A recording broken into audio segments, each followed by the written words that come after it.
For this video, we're going to continue our exploration of contour line drawings by learning about one-line drawings. So one-line drawing, or a continuous line drawing, is where you make a drawing that is made up of only one unbroken continuous line. Let's take a look at some of Pablo Picasso's work.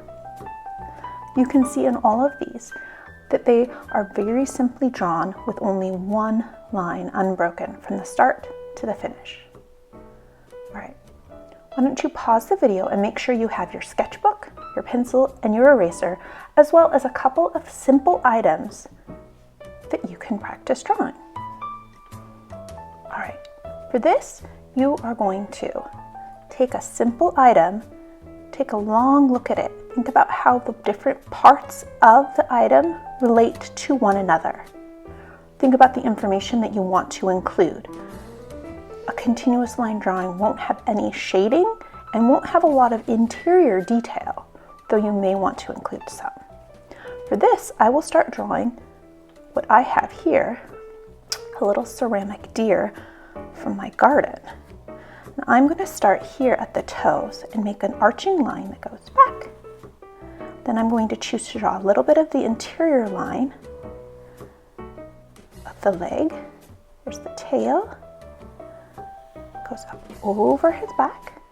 Here I'm drawing the neckline and the ear, the top of the head,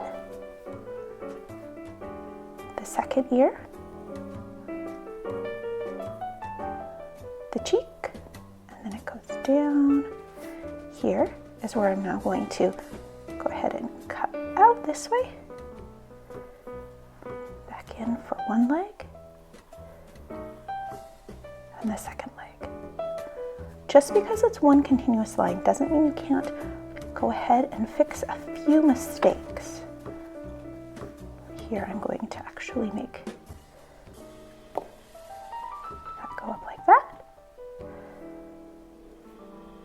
And I feel like this ear here is too big.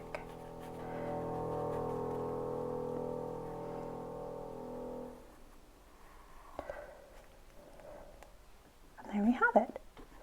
One line drawing. Here's where I started, and here's where I ended. I'm also going to try to draw this face. I'm just going to include the outside line. The continuous line is going to just go around there, and I might do a little bit of back and forth in here. So I think I will start here at the bottom, curves right, and up, it goes in, and up.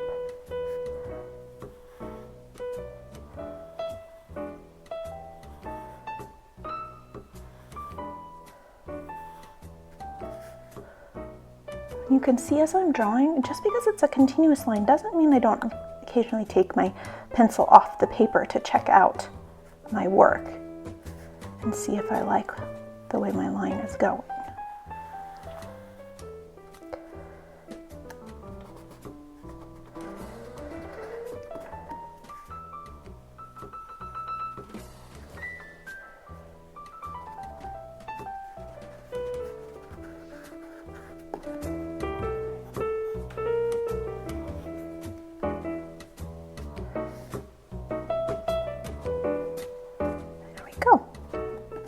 So my line started and ended in the same place. I started here, went up, around, curved back to make the mouth of the bottle, and then some of the interior curvings, and then swooped down. Both of these drawings were done very simply. However, if you want to make something more complex, like say a portrait, here's a trick you might want to try. Under my sketchbook today, I have a placemat, because what we're going to do is we're going to take a length of yarn and try making a drawing out of yarn. This can help you problem solve out a few things, like for instance, if you would wanted to put the eyes in the deer, it might help you figure out how you can do that, making a continuous line instead of breaking it. So you cut yourself a length of yarn. You'll want a lot because takes a lot more than you would think. Go ahead and cut your length of yarn. And I've chosen to use a placemat because the yarn sticks a little bit better than it does if you were just doing it on a tabletop surface. It slides around and it's harder to get it to stay in place. So for this, I'm going to go ahead and just do my bottle again so that I can do it quickly. But see how I curve around? I go up, in, up. Then we're going to curve back and forth for the lid of the bottle. Then go down, back and forth a little more.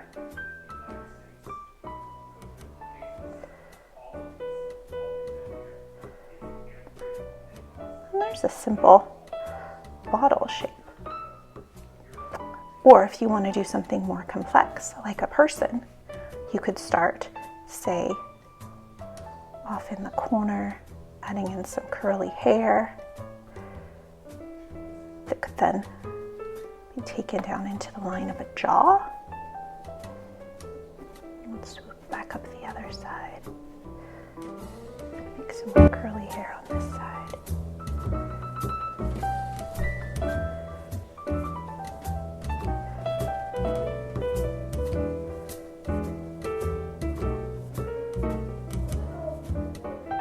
Curve in and do an eye and an eyebrow, curve up, some more curly hair on top.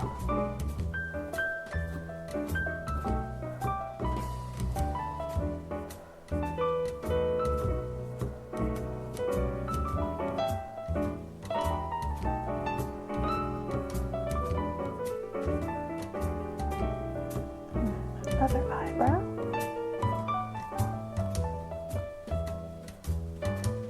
Maybe a little closer.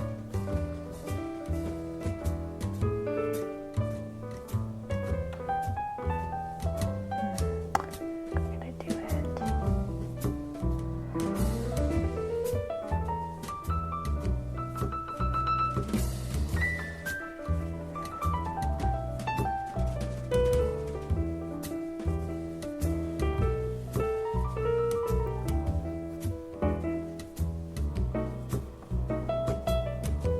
Then you can adjust things and figure out how you like things, and maybe you don't like the way the eyes and eyebrows work together, so you can take that lesson and try again so that you can work out some of the problems that you might have when you're drawing. It will lead to much less need for erasing during the drawing process.